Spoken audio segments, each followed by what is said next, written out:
Hello दोस्तों, कैसे हैं आप सब। आज की हमारी कहानी है परफेक्ट बहू। अपने विनम्र व्यवहार से आरती ने सबका दिल जीत लिया, पर नहीं जीत पाई तो सिर्फ और सिर्फ अपनी सास का दिल। जब सास के दिल में ही जगह ना बन पाए तो भला दूसरों का दिल जीतने से क्या फ़ायदा।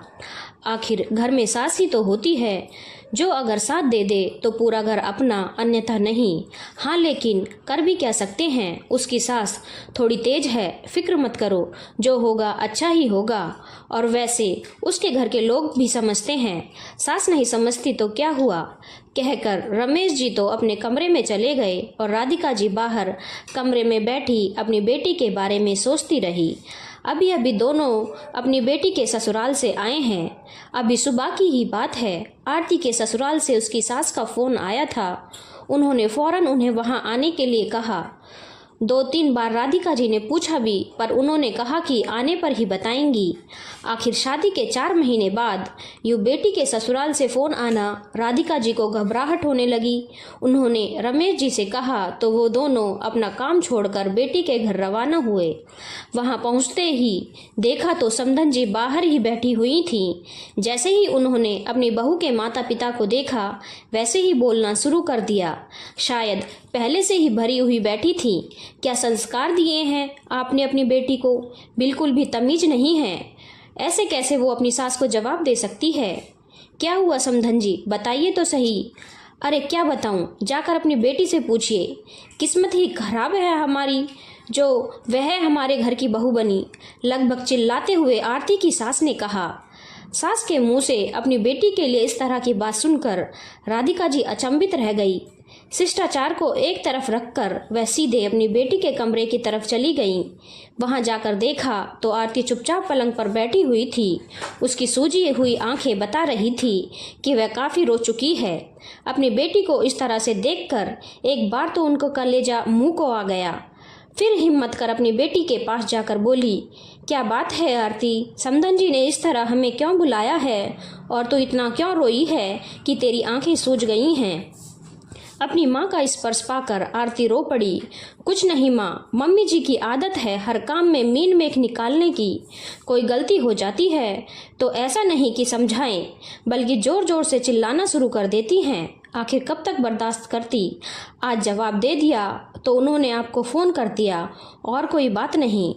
नहीं माँ, ऐसी कोई बात नहीं है। वही घर की छोटी छोटी बातें, शाम को सूखे कपड़े टाइम से नहीं उठाए, खाने में नमक ज़्यादा कर दिया, चाय में शक्कर कम है, बर्तन अभी तक सिंक में रखे हैं, धोए नहीं, आदि। बस इसी तरह की बिना सिर पैर की बातें। और आज बाथरूम में कपड़े धोने जा रही थी, इसीलिए बाल्टी नल के नीचे लगा रखी थी। इतने में इन्होंने नाश्ते के लिए कहा तो नाश्ता देने चली गई। बस बाल्टी भरकर पानी गिरने ही वाला था कि मैंने जाकर नल बंद कर दिया, पर तब तक मम्मी जी ने चिल्लाना शुरू कर दिया। मैंने सिर्फ इतना ही कहा था कि मैं इनको नाश्ता देने गई थी, तो बस उसी बात को पकड़ ली कि तुमने मुझे जवाब दिया और बेवजह आपको फ़ोन कर सुनकर राधिका जी को बड़ा अजीब लगा। ऐसी छोटी छोटी बातों में भला कोई अपनी बहू के मायके वालों को फ़ोन करता है। ये बातें तो वे खुद भी अपनी बहू को समझा सकती थीं, उसमें इतना बतंगड़ बनाने की क्या ज़रूरत थी। अपनी बेटी की बात सुनकर राधिका जी समधन जी के पास गई। समधन जी, ऐसी छोटी छोटी बातों में भला कोई बहू के मायके वालों को बुलाता है। ये बातें तो आप उसे प्यार से भी समझा सकती थी। मुझे तो लगता था कि आप अपनी बेटी को समझाएंगे, लेकिन आप तो उसी का पक्ष लेने लग गई। जब पता था कि बेटी की शादी होने वाली है तो उसे समझा बुझा कर ही भेजते। अब ससुराल में क्या हम सब यह सिखाएंगे। माफ़ करना समधन जी, हर माता पिता अपनी बेटी को सब कुछ सिखाते हैं, पर ऐसा है कि हर घर का सिस्टम अलग होता है। अगर आपको परफेक्ट बहू चाहिए थी तो शादी से पहले बहू का ट्रेनिंग सेशन करवा लेना चाहिए था, ताकि उसे आपके घर का सिस्टम समझ में आ जाता। अब की बार रमेश जी ने कहा, आप ऐसे कैसे मुझे जवाब दे सकते हैं।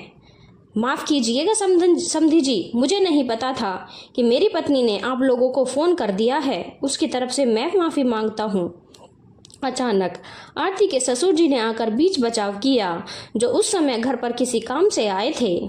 आप माफ़ी क्यों मांग रहे हैं, भला बहू के परिवार वालों से कोई माफ़ी मांगता है। आरती की सास बोली, कैसी बात कर रही हो तुम। आरती अब इस घर की बहू है। इस घर के सिस्टम को समझने में वक्त तो लगता है और थोड़ी बहुत गलती तो हर इंसान करता है। तुम कौन सी परफेक्ट थी? अपने पति की बात सुनकर आरती की सास चुप हो गई। अब आरती के ससुर जी ने ऐसा कह दिया तो उससे आगे तो रमेश जी और राधिका जी क्या कहते, तो गिले शिकवे मिटाकर चुपचाप अपने घर आ गए। हालांकि जानते थे कि आरती की सास अभी भी गुस्से में है और जिनका स्वभाव ही छोटी छोटी बात का बतंगड़ बनाना है वह इतनी जल्दी बदलता भी नहीं। इसलिए अपनी बेटी को इतना जरूर समझा आए कि गलत हो तो बर्दाश्त मत करना। धन्यवाद दोस्तों। अगर आपको कहानी अच्छी लगी हो तो चैनल को लाइक, शेयर और सब्सक्राइब करना ना भूलें।